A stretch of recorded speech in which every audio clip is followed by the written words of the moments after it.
Twavuze ko Dawidi amaze gusigwa amavuta ko azaba umwami wa Bisirayeli.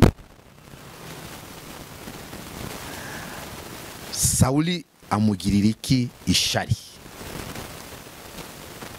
Amutekererezaho bibi, atangira kumurwanya, ashaka kumwica. Dawidi aramuhunga, ariko mu kuhunga kwe niyo yavuze aya magambo: naho nanyura mu gikombe cy'igicucu cy'urupfu, sinzatinya kibi cyose. Agwasha no kuyizera ku giti cye kubera ubwoba, arisuzugura kubera ubwoba. Ntago shaka kugira iyerekwa yo kuvuga ko nanjye ejo nzagera muri urwo rwego. Niyo mpamvu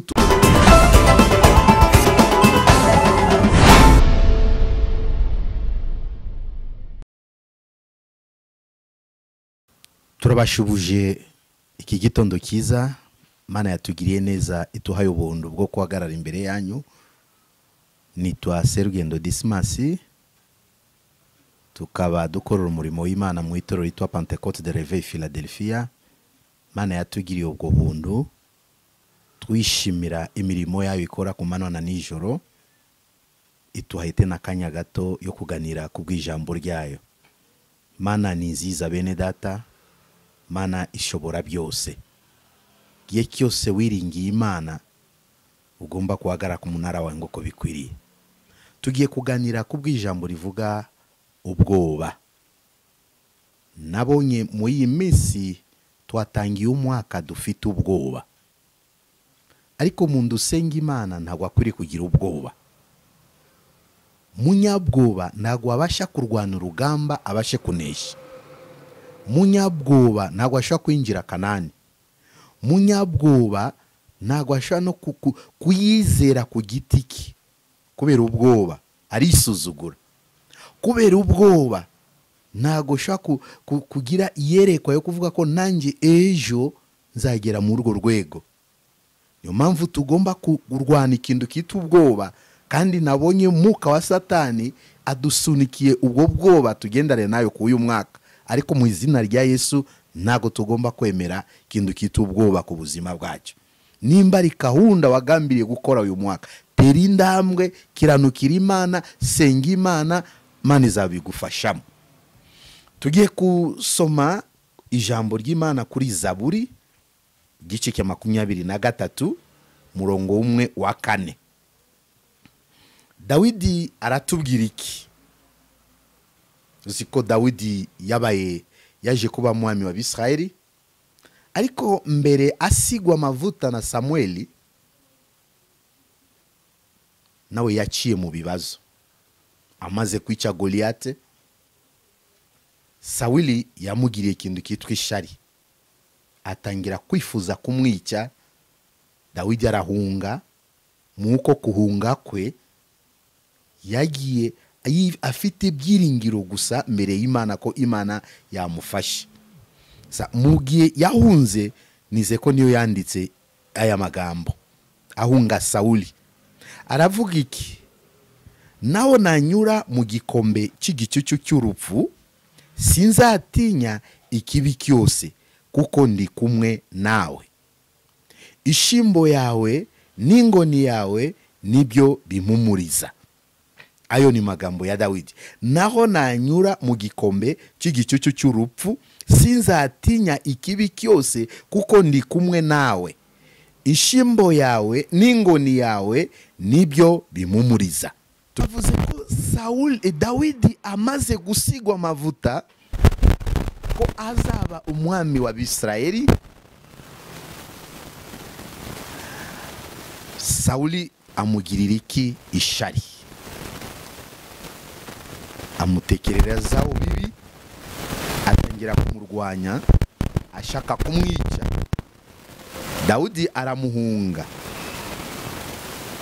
ariko mu kuhunga kwe niyo yavuze aya magambo: naho nanyura mu gikombe cy'igicucu cy'urupfu, sinzatinya kibi cyose, kuko ndi kumwe nawe.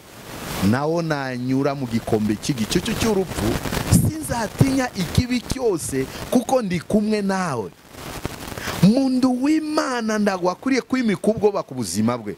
Buri gihe cyose mundu w'Imana agira ibyiringiro nuko abantu banyanga, nuko ntabuza akazi, nuko nta mafaranga mfite, ariko ugomba kwiringira Imana yawe kuko ariyo ibasha kukura hasi ikakwishira ejuru. Dawidi we mu ibyo byose yahungaga aravuga iyo magambo, naho nanyura mu gikombe cy'igicucu cy'urupfu sinzatinya ikibi cyose kuko ndi kumwe nawe. Ikibi ni kiza uri kumwe n'Imana, Imana irakuneshereza. Uburwayi nibuza uri kumwe n'Imana, Imana irakukiza. Ibikomeye nibiza uri kumwe n'Imana. Bene data, nuko tuvuga Imana tutazi imbaraga zayo, nuko tuvuga Imana ariko byiringiro byacu biri kure y'iyo Mana, naho nanyura mu gikombe cy'igicucu cy'urupfu sinzatinya ikibi cyose kuko ndi kumwe nawe. Ishimbo yawe n'ingoni yawe nibyo bimumuriza. Twebwe iyi minsi niki kituhumuriza? Turatinya bigeragezo, tuzuye ubwoba, ariko ndasaba gusenya imbaraga z'ubwoba. Twiringiye Imana, nuko korona yaza twizeye Imana izatukiza. Nuko izuba ryaza twizeye Imana ko ariyo yatuha imvura y'umugisha. Nuko bushomeri bwaza ube wizeye Imana, uvuga ko nuko narari inzara, nuko naca mu bigeragezo kuko ndi kumwe n'Imana nta kintu bizantwara. Ishimbo yawe n'ingoni yawe nibyo bimumuriza. Dawidi anezezwa nibyo ahunga Sawuli mu bibazo yagiye ahura nabyo. Yesu atushoboje uyu mwaka, navuze ko tusenyiza imbaraga z'ubwoba twatangiranye nayo mwaka. Hari igihe abantu bashaka amagambo y'Imana y'imigisha gusa cyangwa amahoro gusa. Gihe bumva ijambo ritari ryiza ntago baryishimira, rimwe na rimwe bamwe bikabateza ubwoba, ariko ntago tukwiriye gutera ubwoba. Kigiye wumva ko bikomeye biri imbere, bibazo biri imbere, bigusaba gucishwa bugufiya no gukiranukira Imana, ugasenga ufite ibyiringiro ko urugamba si urwanje, urugamba ni urw'Uwiteka. Bene data, se mubona ko ari twebwe twirwanira urugamba? Ko ari byinshi Imana iturwanirira, turyamye tubaye nk'abapfu. Hari ibyo tutashaka kurebesha amaso yacu y'umubiri, yagombaga kutwangiza, ariko Mana yabikuyeho, mwaka turangiza amahoro. Ibyo ni imbaraga n'ubutwari bw'Uwiteka. Kuramo ubwoba, nuko ufite ubona bikukomereye, Yesu aracyari ku ndebe y'ubwami. Turasimbuka tena ku murongo ku Zaburi 46 umurongo wa 11. Nimworoshe mumenye ko ari nje Mana. Nimworoshe mumenye ko ari nje Mana. Nzashirwa ejuru mu mahanga, nzashirwa ejuru mu isi. Nimworoshe mumenye ko ari nje Mana. Hari abantu bagira ibikabyo, turapfuye we, birarangiye we, yo korona ya gatatu iraje we, irimo kumara abantu we. Ariko hano Mana iravuga ki nimworoshe mumenye ko ari nje Mana. Nuko inzara yaje, iyi minsi tubona ko hari ibibazo by'ubushomeri n'ubukene n'ibihombo, ariko nimworoshe mumenye ko ari nje Mana. Ikura umuntu gucavu ikamushyira ikamwicaza n'ibikomangoma, ikura umuntu hasi ikamugaragariza ku bandi. Nimworoshe mumenye ko ari nje Mana. Hari igihe navuze turayivuga ariko ntago tumenya bubasha bw'Imana. Abantu birwa ku rusengero ariko ntago bazi uwo barimo kuhamagara. Ariko uyu mwaka mureke tube maso, tworoshe tumenye ko ari yo Mana yaremye isi n'ijuru. Turemenye ko ari yo Mana iturinda ku kwezi kwa mbere tukagera mu kwezi kwa 12. Kandi yo Mana izashirwa ejuru mu mahanga yose. izashyirwa hejuru mu isi. Iyo mana nimba twagiraga kwizera ntago twagira ubwoba. Tumenye ko iyo dusenga niyo mana, iyo dukorera niyo mana. Bene data, yarakoze imirimo ikomeye kuva mu batubanjirije, na n'ubu Mana iracyakora imirimo ikomeye. Nabonye mu 2098 99 buryo twari dufite ubuzima bubi, ariko mbona kundu Imana yagiye ihindura amateka y'abantu. Ndavuga ko ni wowe Mana kandi nzagukorera iteka ryose. Yesu ashimwe kandi ahabwa icyubahiro. Se wowe kuki bwoba butuma ko wacika intege? Nimworoshe mumenye ko ari nje Mana, nzashirwa hejuru mu mahanga, nzashirwa hejuru mu isi. Muzi ko ari ibintu Imana ikora ikashirwa hejuru, abantu bose bavuga ko yo niyo Mana. Wihangane gusa tumubikugerageza. Musi wawe numara kwemerwa uzatabarwa n'Imana, kandi abantu bose bazavuga ko ufite Imana. Mana ishirwe hejuru mu mahanga, Mana ishirwe hejuru mu isi. Ntugatinye ibikugerageza, ntugatinye uburwayi. Yesu Kristo niwe muganga. Yesu agushoboje kandi Yesu agukomeza. Utangire wisuzume, ucaye mu dayimoni w'ubwoba, ariko tuzure ibyiringiro mbere y'Imana mu mitima yacu. Reka turangirize kuri iri jambo iri mu Bacamanza gice cya 7 murongo wa 2 kugeza ku wa 3. Gideoni anesha ingabo z'Abamediyani. Gideoni anesha ingabo z'Abamediyani. Ijambo riratubwira iki? Nuko rero Uwiteka abwira Gideoni ati, abantu muri kumwe bakabije kuba benshi, nicyo gituma ndemera gutanga Abamidiyani mu maboko yanyu kugira ngo Abisirayeli batanyirataho. Mana yanjye akajambo nayisomye numva Mana ni Imana. Batanyirataho bati amaboko yacu niyo yadukijije. Haleluya.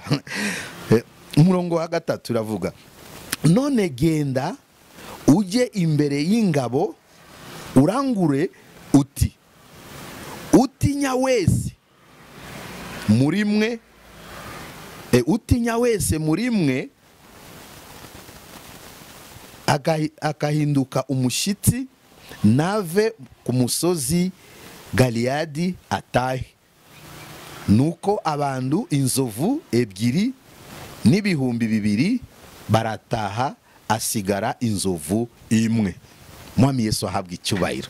Nasomye ijambo hano iranezeza cyane. Mana arabwira Gideoni, tuzi ko Gideoni yari umucamanza. Yari igihe kimwe Isirayeli bahagurukiwe n'abanzi babo Bamediyani. Gideoni yajya kuhisha, ariko aho yagiye kuhisha asingano, Mana yamusanzeyo iramuhagurutsa ati, kuko ari wowe uzigiye kurwana, uzakura Abisirayeli mu maboko y'Abamidiyani.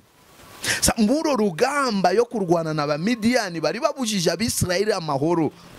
Bibazo ndago byatangiye umunsi ndukabone ko ari wowe ugeragezwa, cyangwa ibi biye byacu niba ari bo bibazo. Kuva na kera bibazo byabayeho, ariko abasenga Imana bara kwizera kwabo kwatumaga Imana baneshereza urugamba.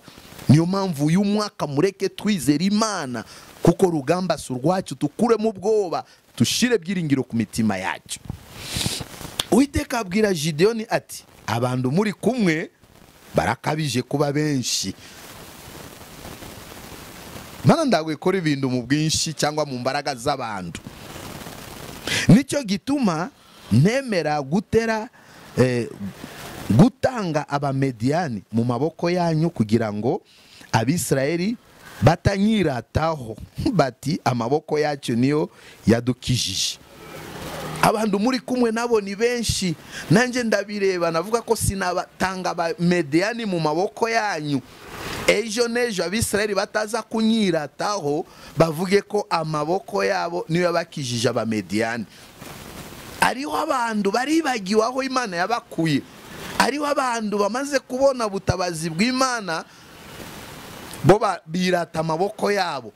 ati ni kubw'ubwenge bwanje, no kubw'imbaraga zanje, no kubw'impano yanjye. Ariko impano si yacu, impano ni iz'Imana. Tube tumenya aho Imana yadukuye. Niyo mpamvu Imana irabwira Gideon, sinatanga abanzi banyu mu maboko yanyu, kuko Abisirayeli bataza kunyirataho ko amaboko yabo niyo yakijije aba Bamediyani. Nkaho icyo ngusabye ni iki ngiki Gideon, kuko tushaka kuba mu itorero, tushaka kuba mu muryango, ariko tusenga Imana cyangwa tukorera Imana, ariko twese ndago twizera kimwe. Yesu ashimwe. Twese ndago dukiranuka kimwe. Murongo wa 3 tumve iki tubwiye. None genda uje imbere y'ingabo urangure uti, utinya wese muri mwe agahinduka umushiti, nave ku musozi wa Galilaya wa Galeyadi atahe. Gideon yahagarara mbere yabo ati, umuntu wese utinya akahinduka umushiti, ave ku y'umusozi atahe. Kuko ntawe urwana urugamba afite ubwoba, ntawe urwana urugamba ahindutse umushitsi. Abantu barwana urugamba bari maso, abantu barwana urugamba bujuje imitima, abantu barwana urugamba bazi umwanzi wabo aho aturuka. Twakora gute tunesha umwanzi wacu? Ariko muri twe bwagaragayemo ko harimo abantu bahinduka umushitsi, bakagira ubwoba bahinduka umushitsi. Abo bantu bakora iki? Batahe. Mundu wese yumva ko agira ubwoba akahinduka umushitsi, Imana iravuga ko atahe. Dore mubare, nuko abantu inzovu 2 n'ibihumbi 2 barataha, asigara inzovu imwe. Mubare mwinshi, kumbi niko bari buzuye ubwoba bahinduka umushitsi. Gideon yagendana nawe ati, mfite ingabo. Kumbi Imana urondora imitima kamenya, arareba abona ko mubare wa benshi ufite ubwoba bakahinduka umushitsi. Abantu bose bafite ubwoba bakahinduka umushitsi nibatahe. Gideon yaza kusanga umubare munini, inzovu 2 n'igice nibo bahuzuye ubwoba barata, asigara n'inzovu imwe gusa ku rugamba. Yesu atushoboje kandi atugirire neza. Bene data, tushobora kuba muri urugendo, tushobora kuba mu uyu murimo w'Imana, ariko ikintu kita ubwoba ntago cyatuma warwanya Satani umunesheje. Kintu kita ubwoba ntago cyatuma winjira Kanani. Kintu cyafite ubwoba ntago cyatuma usorezwa isezerano. Niyo mpamvu mureke turwanye ubwoba. Mana hano arabwira Gideon, abafite ubwoba bahinduka umushitsi ubabwire batahe. Usomye iki gice nuhepfo, hari ikindi kipimo cya 2 yashizemo, areba ni inzovu imwe baracyari benshi. Sasa bitugaragariza iki? Uyu mwaka urwanye ubwoba. Yesu agushoboje. Urwanye Satani, uyigere ku isezerano ryawe n'Imana. Kora umurimo w'Imana ndukarebe ku mundu. Nkunda kubwira abantu ko agakiza kawe ndukarebe kwa pasiteri, ndukarebe ku mufasha wawe. Kiranuka ku giti cyawe. Umugore wawe nawe akiranuke ku giti cye, abana bacu nabo bakiranuke ku giti cyabo. Ibyo bizatuma dusenga Imana, Imana gatukorera mirimo n'ibitangaza. Umuntu witubwoba ntago yagombaga gutuma Abisirayeli baneshe rugamba rw'Abamediyani, kuko benshi bari bafite ubwoba bakahinduka umushitsi. Iki gice nufata Bibiliya ukagisoma, uzumva gukomera kw'Imana. Nkuko twasubiye mu ijambo hano ya Zaburi 46, mworoshe mumenye ko ari nje Mana, nzashirwa ejuru mu mahanga, nzashirwa ejuru mu isi. Mana yacu irarambaye, Mana yacu irakomeye. Kikuramo ubwoba, wizera Imana, wihana ibyaha, wifuza amahoro n'abantu bose, usenge, uzabona ko Imana izagukorera mu uyu mwaka. Murakoze kudutega amatwi. Imana yigirire neza kandi baha imbaraga yo kunesha bibagerageza. Reka tusenge Imana, kuko Imana yacu irakomeye kandi Imana yacu niwe gisubizo. Ibyo twifuza byose biri mu maboko y'Imana. Turagushimiye Data, urakoze kandi uhabwa icyubahiro kubw'amagambo yawe.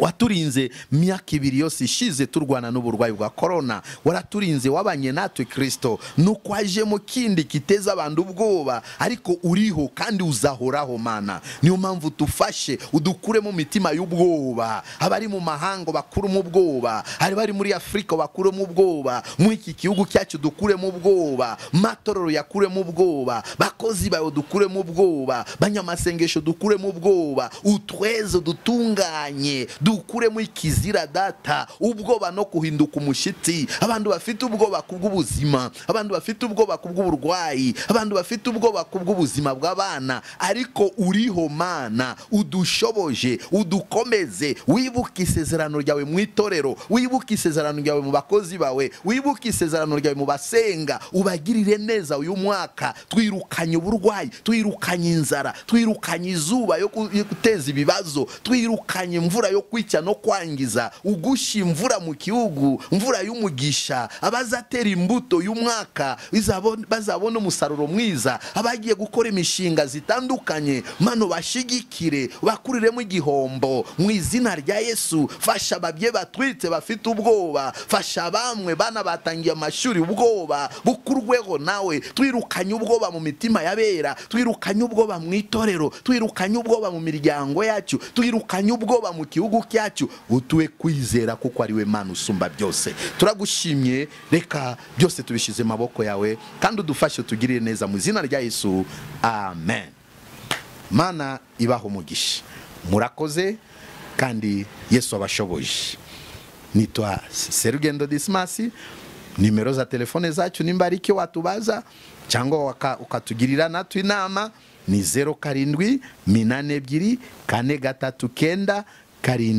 0782439754. Murakoze, Imana ibaho umugisha iteka ryose.